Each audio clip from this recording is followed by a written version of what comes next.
کردار ہے جناب مفتی اہل سنت حضرت علامہ مولانا مفتی محمد معروف چشتی کشمیری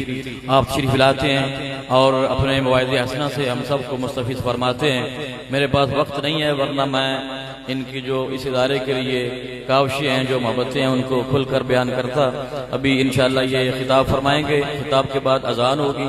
اذان کے بعد جماعت نماز ادا کی جائے گی، اس کے بعد انشاءاللہ بقیہ جو سلسلہ ہے، دوسری نشست جو ہے وہ انشاءاللہ نماز مغرب کے فوراً بعد شروع ہو جائے گی۔ الحمدللہ علی کل حال والصلاة والسلام علی صاحب الحسن والجمال، اما بعد فاعوذ باللہ السمیع العلیم من الشیطان اللعین الرجیم، بسم اللہ الرحمن الرحیم۔ الرحمن علم القرآن، آمنت باللہ صدق اللہ مولانا العظیم، ان اللہ وملائکتہ یصلون علی النبی یا ایہا الذین آمنوا صلوا علیہ وسلموا تسلیما، اللہم صل علی سیدنا ومولانا محمد وعلی آل سیدنا ومولانا محمد وبارک وسلم وصلی علیہ۔ معزز سامعین و حاضرین، اللہ تبارک و تعالیٰ کا سدھا شکر اور احسان ہے کہ جس نے اس پروکار محفل کے اندر مجھے اور آپ ہم سب کو حاضری کا موقع نصیب فرمایا۔ آج اس ادارے کے اندر میں اور آپ ہم سب بیٹھے ہوئے ہیں اور ہم یہاں دستار فضیلت کا ایک روحانی روح پرور منظر جو ہے وہ بھی ملاحظہ کریں گے۔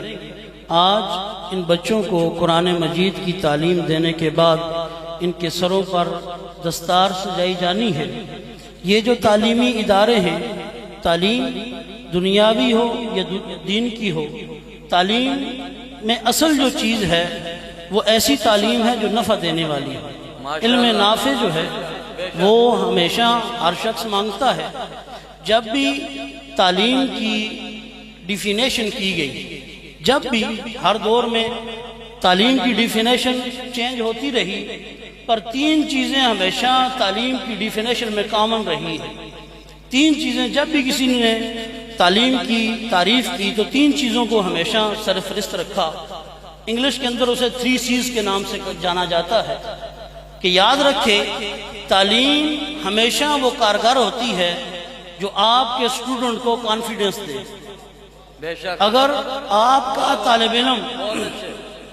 پر اعتماد نہیں ہے تو بے شک اسے آپ جتنا مرضی لیکچر دیتے رہیں، جتنے مرضی کتابیں اسے رٹا لیں، اگر آپ اسے کانفیڈنس نہیں دے سکے تو یا آپ استاد اچھے نہیں ہیں یا پھر وہ سیکھنے نہیں آیا۔ دوسری چیز ہے کریٹیو۔ یاد رکھیں، اگر آپ کا اسٹوڈنٹ کریٹیو نہیں ہے، اگر وہ نئی چیزوں کی طرف نہیں جاتا، اگر وہ کسی رٹے رٹائی ہوئی چیزوں پر لگا ہوا ہے، اپنا دماغ استعمال نہیں کرتا، اگر وہ جو ہے نئی چیزوں کی ایجاد کرنے کی طرف نہیں جاتا تو پھر بھی اس علم کا کوئی فائدہ نہیں ہے۔ اور تیسرا چیز جو ہے کریٹیو کانفیڈنس ہونے کے ساتھ ساتھ اس کے ساتھ ساتھ اسے آگے بڑھنے کی جو ایک ہمت ملتی ہے تعلیم کے اندر، اگر یہ تین چیزیں آپ کے علم نے اسے نہیں دی ہیں تو یاد رکھیں آپ اسے جبہ اور دستار تو دے سکتے ہیں لیکن معاشرے کا باوفا اور بہترین فرد نہیں بنا سکے۔ اگر آپ نے اسے بہترین معاشرے کا فرد بنانا ہے، چونکہ علم سے محبت کرنے والے لوگ بیٹھے ہیں تو لگی چپڑی باتیں کرنے کی بجائے میں نے کہا کہ 2-3 سمجھ آنے والی باتیں آپ احباب کی گوش گزار کر دوں کہ بحیثیت استاد ہم میں سے ہر شخص کو یہ کوشش کرنی چاہیے، چاہے وہ قرآن پڑھا رہا ہو یا وہ کسی دنیا کے ادارے میں پڑھا رہا ہو، جب تک ہم اپنے اسٹوڈنٹ کو ان تین چیزوں سے بہرہور نہیں کر دیتے ہیں، ہماری پڑھائی ہوئی چیز کبھی بھی اس بندے کو فائدہ نہیں دے گی۔ علم نافع کے لیے اور بحیثیت چونکہ ہمارا تعلق اور جس ادارے میں ہم بیٹھے ہوئے ہیں دینی لوگوں کے ساتھ اٹھنا بیٹھنا زیادہ ہے، دینی ادارے کی محفل میں ہم موجود ہیں، تو میں گزارش کروں گا بڑی مؤدبانہ، جتنے بھی جامعہ کے اساتذہ اور محترم احباب ہیں وہ ضرور اس چیز کو نافذ رکھیں اپنے اداروں کے اندر کہ جہاں وہ قرآن کے حافظ بنا رہے ہیں وہیں ساتھ ساتھ بچوں کو عملی میدان کے اندر آنے کے لیے ان کا اعتماد بحال کرنے کے لیے بھی انہیں تعلیم دیں، اس امن میدان میں آگے لانے کے لیے بھی کوششیں کریں۔ اور یاد رکھیں کہ یہ جو دینی تعلیم ہے یہ ایک ایسی تعلیم ہے کہ جس کے ساتھ جڑنے کے بعد بندہ دنیا میں بھی کامیاب ہو جاتا ہے، آخرت میں بھی کامیاب ہو جاتا ہے۔ یہ دنیا کی کامیابی کا سرٹیفکیٹ بھی ہے، لیکن یہ تب دنیا کی کامیابی کا سرٹیفکیٹ بنے گا جو میں نے عرض کیا کہ کانفیڈنس اور کریٹو ہونا ضروری ہوگا۔ ادروائز آپ بچے کو حافظ قرآن بنائیں گے، یہ بڑی بات ہے، یہ بڑی اعلیٰ ڈگری ہے، لیکن وہ بچہ معاشرے کا کارآمد فرد تب بنے گا جب اس کے اندر کریٹیوٹی ہوگی، جب اس کے اندر اعتماد ہوگا۔ خود اعتمادی سے محروم افراد جب ہم معاشرے کو دیں گے تو معاشرہ اپاہج ہونے لگ جائے گا۔ آج کے اس فتنوں کے دور کے اندر یہ دینی تعلیم ہمارے لیے ایک مینارہ نور کی حیثیت رکھتی ہے، یہ دینی قرآن کی تعلیم ہمارے لیے ایک بنیاد کی حیثیت رکھتی ہے۔ اپنے بچوں کو آپ ڈاکٹر بنائیں، ہمارے ساتھ ماشاءاللہ بے شمار ایسے لوگ، ایسے نوجوان ہیں جو قرآن کے حافظ بھی ہیں اور اعلیٰ قسم کے MBBS ڈاکٹر بھی ہیں، ہمارے ساتھ قرآن مجید کے حافظ بھی ہیں اور اعلیٰ قسم کے وہ جو ہے وہ وکیل بھی ہیں۔ بے شمار